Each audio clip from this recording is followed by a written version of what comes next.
Clementine came in with what many of us call a ledge. You can see here I'm pointing out how it comes back and drops off, and we're looking to create something that's going to be more steep. Again, I'm going to show it to you and point it out here. It's going back and it drops off. We want a face frame that's going to be more fluid, more steep, and in this video I'm going to show you how to create that. I'm going to take down my first section, which right here is the section above the high recession. I'm going to establish where I want my face framing to begin, and in this case on Clementine, we are going to start right around the chin area. I'm going to then come in at the beginning of that section and just create a nice steep angle, and where the recession comes in and there's the gap in the line, I'm going to just draw an invisible line with my eye, pull down the section below the recession, and just continue on with my steep angle. I think the biggest thing to remember here is not to let that gap in the recession throw you off. Just pretend that there's hair there and continue through with the line.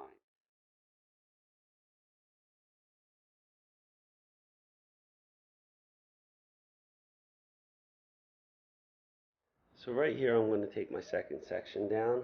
I'm going to drop it down right where it lies over top of the first section, and I'm going to lay my pieces right on top of the line that I created in my first section, keeping that steep angle all the way to the bottom.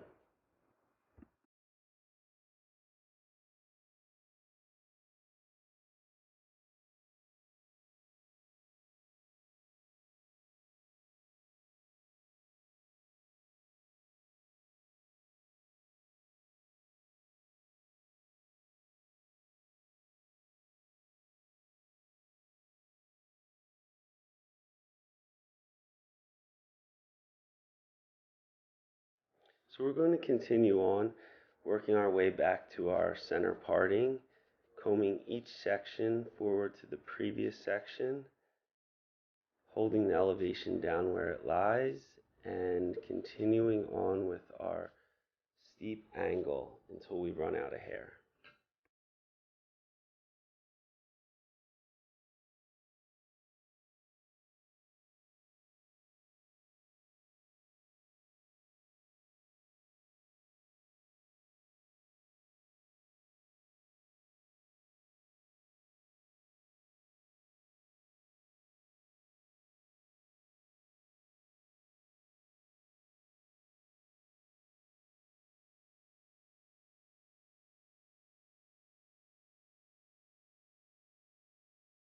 So right here is a great shot at how you can see the angle being really steep, really connected, really fluid, and coming down to a very tapered point.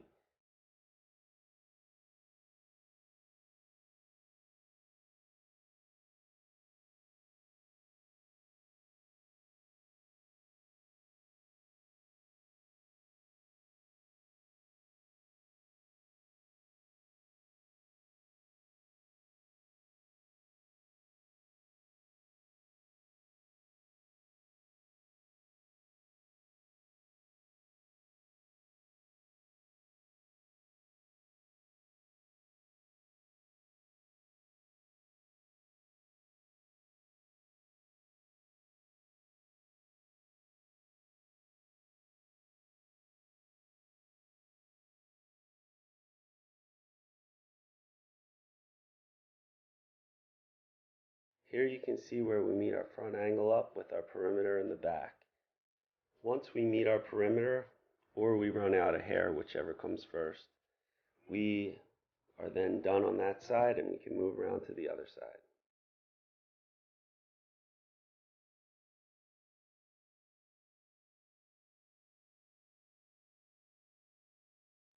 Always make sure that you feel for your balance, use your sense of touch, use your eyes, and use your mirrors. Once you feel that it's all balanced out with weight and length, you're good to go.